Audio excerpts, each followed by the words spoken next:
A recent statistic that was on high school seniors stated that 72% of them report that they lack any clear direction for what to do after high school. And yeah, just like what their next step would be, they just really had no idea. Very few seniors know truly what they want to do because some will go into college right away for a degree, but that might not even be necessarily what they end up doing because you're forced to make this choice at 18, which can be difficult. My goal is to bring some clarity to some choices that you can look into for what you might do after high school, and just have a better idea of what each choice offers, some pros and cons of each, and that you have the tools to decide for yourself what you want to do. I'm a high school junior, as you may know, and I've thought through so many different career options that are kind of all over the spectrum, as far as maybe being a Spanish teacher or a pharmacist or doing sonography or even welding or phlebotomy. I've just thought about a lot of different things, and I've looked into a lot of different, career choices, and that also kind of relates to you, as most of you are high schoolers, and this information is useful because you are also posed with this really big question of what are you going to do with the rest of your life. Now that I've given you a bit of an overview, I'd like to begin with talking about college and professional certificates. The first would be four-year universities. This is what is typically thought of as the college experience, but one of the major drawbacks to this path is just the large cost. You're paying a lot of money to go to a big university for 4 years, whether that be like U of I or ISU. It's going to be really expensive. But it is good to know that the sticker price of what you're originally told that you're going to have to pay usually will be less because of scholarships and grants and different things you can apply for. Another thing to consider when considering going to a four-year college is that this is a very traditional route, and it shouldn't be something you step into because you just don't know what to do, or you just think, well, this is what everyone else does, so this is what I should do.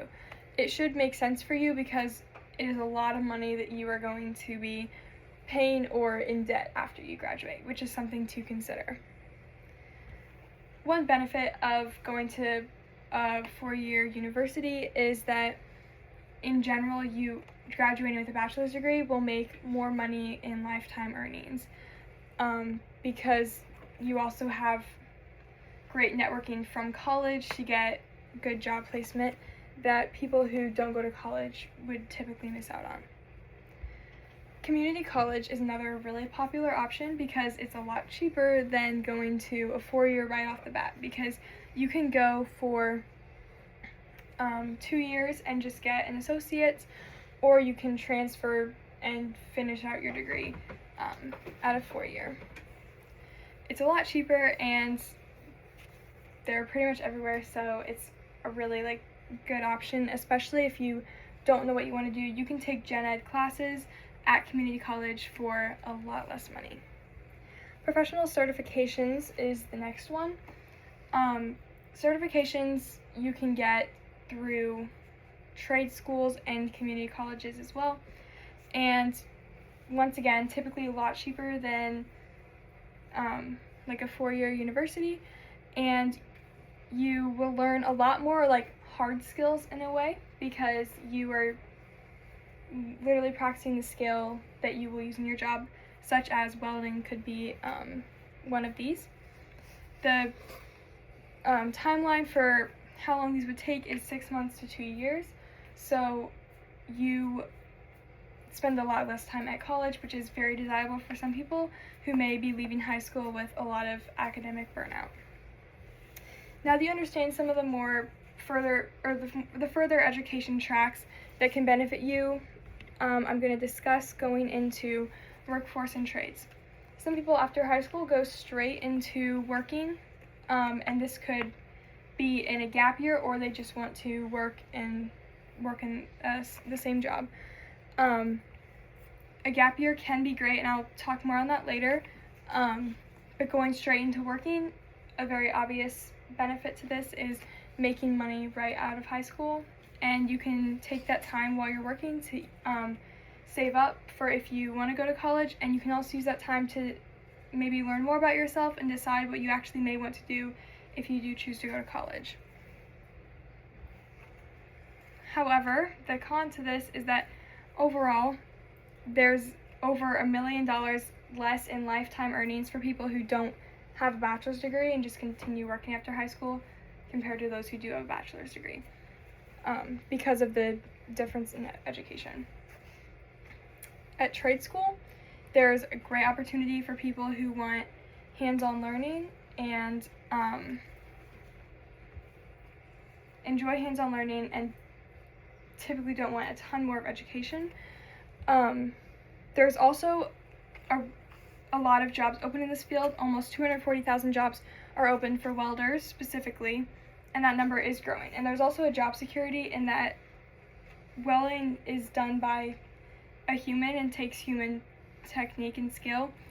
And in this day and age, with AI taking over maybe some jobs, like that is something high schoolers need to look into, is can AI take over your job in a way, or the automation.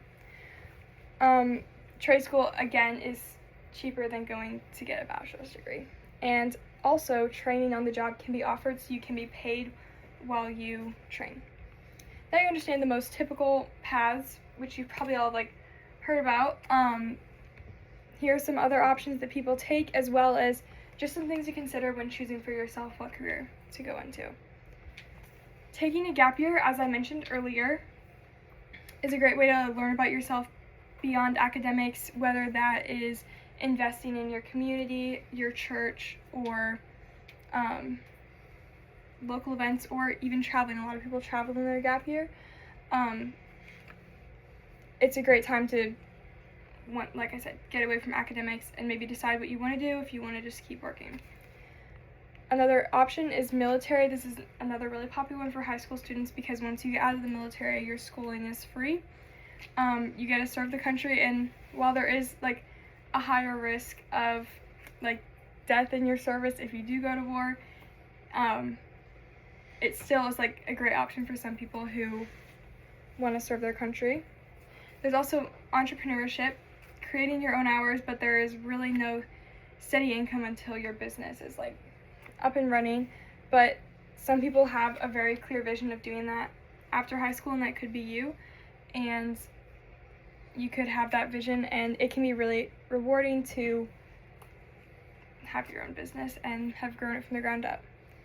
From Allison Weitzel, the Tremont High School school counselor, I have a couple of things to consider when you're thinking about what you want to do. Think about your lifestyle that you desire, as far as do you want to work weekends? Are you okay with working nights? What do you want for your availability to travel? How much money is needed for your desired lifestyle? Do you want to work 40-hour weeks? Do you want really flexible hours? How much school do you even want to do after high school? And if you maybe want opportunity for promotions in your job, certain jobs will not have those opportunities. Another one to consider is obviously your financial situation. How much money do you have to put towards college? How much debt would you have leaving college is another one to consider. Even think about what college to attend, in-state or out-of-state. Out-of-state tuition can be really, really expensive, and definitely something that needs to be considered. Another would be talents, interests, and passions. Do you enjoy working with people, helping people? Do you not want to work with people? All very good things to consider, and finding a career that kind of fits these categories in a way is going to be what's best. Decision paralysis can be defeated with clarity and knowledge on what life after high school can look like for you. And just in summary, there's college, professional certifications, trades and workforce, gap year, military, entrepreneurship.